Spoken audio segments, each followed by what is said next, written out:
Jadi ada akidah terkorelasi dengan ibadah, implementasinya di aspek muamalah. Nah, nanti cara bermuamalahnya diatur lewat akhlak namanya. Bagaimana bermuamalah yang baik? Kan Anda, maaf ya, berekspresi kepada pimpinan dengan kawan kan berbeda. Oke, kepada orang tua dengan anak kan lain. Nah, yang mengatur interaksi kita sehingga terjalin harmoni yang baik, itulah yang disebut dengan akhlak. Nah, 4 poin inilah yang menjadi inti dakwah Nabi SAW ketika diutus oleh Allah Subhanahu wa Ta'ala. Memastikan 4 ini bisa optimal kita lakukan dalam kehidupan. Bonusnya yang kelima, selalu meningkatkan inovasi sehingga selalu mendapatkan hal baru dalam kehidupan. 5 ini digabungkan di Quran surah kedua Al-Baqarah di ayat 151. Kama arsalna fikum rasulan minkum yatlu alaikum ayatina. 1, oke, wa yuzakkikum. 2, akhlak. Wa yu'allimukumul kitaba. 3, wal hikmah. 4, 5, wa yu'allimukum ma lam takunu ta'lamun. Kelima-limanya ini digambarkanlah dalam bentuk ibadah yang melatih kita sebagai pondasi awal menuju dan memantapkan 5 hal ini, yaitu sholat. Itulah sebabnya kenapa sholat yang pokok dilakukan 5 waktu dalam sehari untuk mewujudkan 5 hal ini dalam kehidupan, dan satu-satunya ibadah yang mengumpulkan 5 aspek ini dalam prakteknya hanya sholat. Oke, mari kita detilkan, kita rinci, dan di sini kita akan mulai kajian kita. Sholat adalah perwujudan iman seorang hamba. Karena itulah kalimat sholat pertama kali disebutkan dalam Al-Quran, itu letaknya setelah kalimat iman. Al-Baqarah ayat 3, alladzina yu'minuna bil ghaibi wa yuqimunas shalah. Orang-orang yang telah menyatakan beriman dan konsisten menjaga imannya. Beda alladzina amanu dengan yu'minun.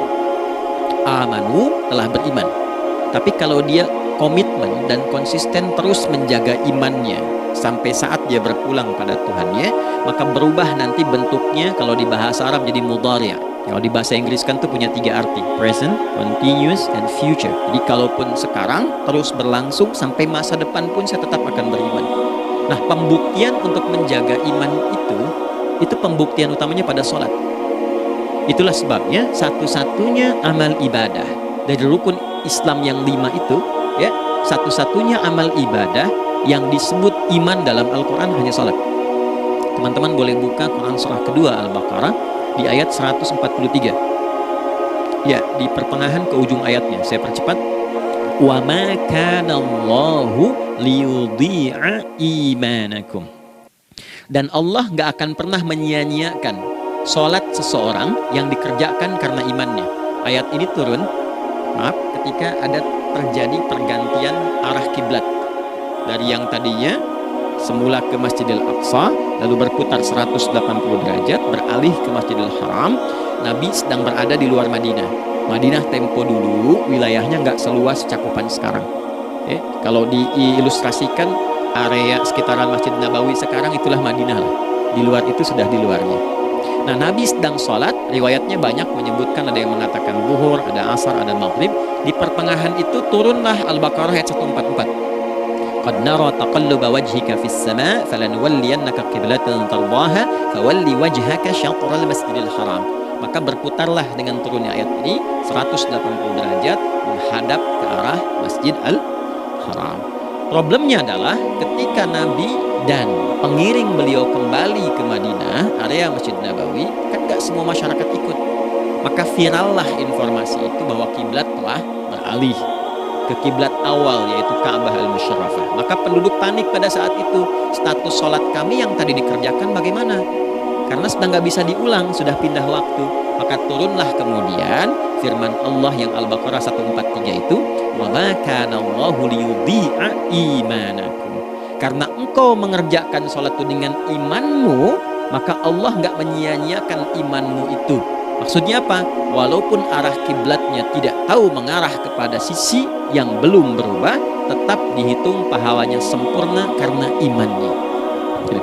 Nah, ini nanti yang menjadi landasan turunnya Al-Baqarah ayat 115.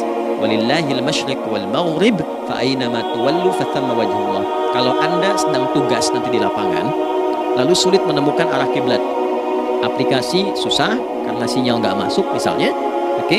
kemudian juga matahari agak remang-remang sehingga sulit untuk terlihat patokannya, maka dengan keyakinan, dengan iman itu menghadaplah ke arah yang kita yakini, maka berlakulah Al-Baqarah 115. Di saat itu diterima amal ibadah kita sama dengan yang menghadap kiblat dengan dasar imannya.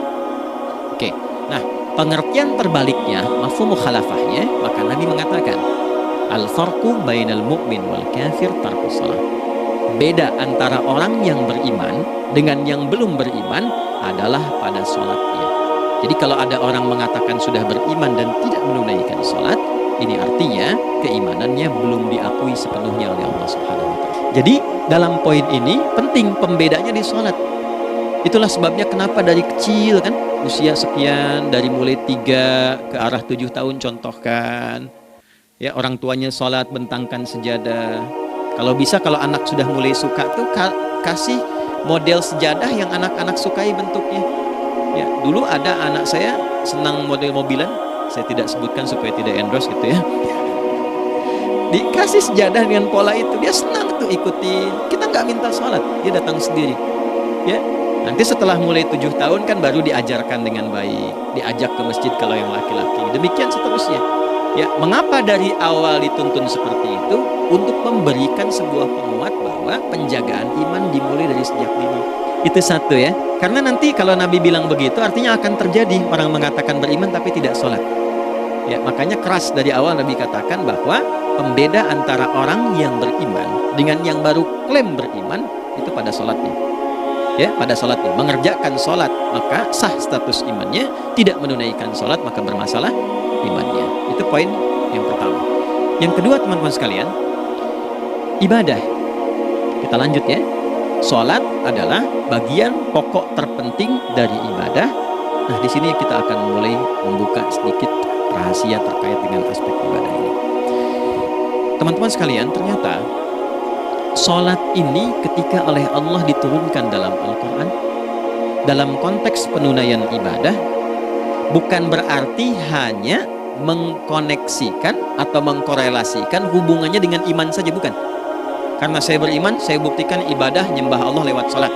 Dalilnya Quran surah ke-20 ayat 14. Innani anallah la ilaha illa ana. Aku tegaskan akulah Allah, gak ada Tuhan yang layak dipertuhankan dan disembah kecuali saya. Fa'budni, kalau Anda telah menyatakan beriman padaku, buktikan keberimananmu dengan menyembah saya dalam ibadah. Bentuknya bagaimana ya Allah? Teruskan ayatnya. Wa aqimis sholata. Tunaikan sholat sebagai bukti ibadah. Itu li dzikri, sebagai zikir kepadaku. Jadi korelasi antara ibadah dengan iman sudah kita sebutkan dalilnya. Sekarang ibadahnya tersendiri ketika ditunaikan, apa manfaat dari ibadah itu? Mengapa mesti ada 5 waktu? Dan apa turunan manfaatnya dalam kehidupan kita? Kalau kita mengerjakan itu, dampaknya kepada kehidupan kita apa? Nah, inilah indahnya di dalam Islam, dijelaskan dalilnya, diberikan contohnya, diberikan alasannya, dan yang paling indah, diberikan penjelasan dengan detail tentang manfaat-manfaatnya. Ini tidak ditemukan di dalam konsep keyakinan manapun. Kalau teman-teman boleh mau riset silahkan. Ada nggak satu keyakinan agama tertentu yang dari ibadahnya itu diatur? Cara memulainya, bacaannya, detailnya, manfaatnya, waktunya, sampai dengan hasilnya, sampai kiamatnya. Ini menunjukkan bukan karya manusia. Bukan karya manusia. Kalau karya manusia setiap orang bisa buat itu. Ya, ketika ini menunjukkan bukan karya manusia, maka pertanyaannya dengan cara apa lagi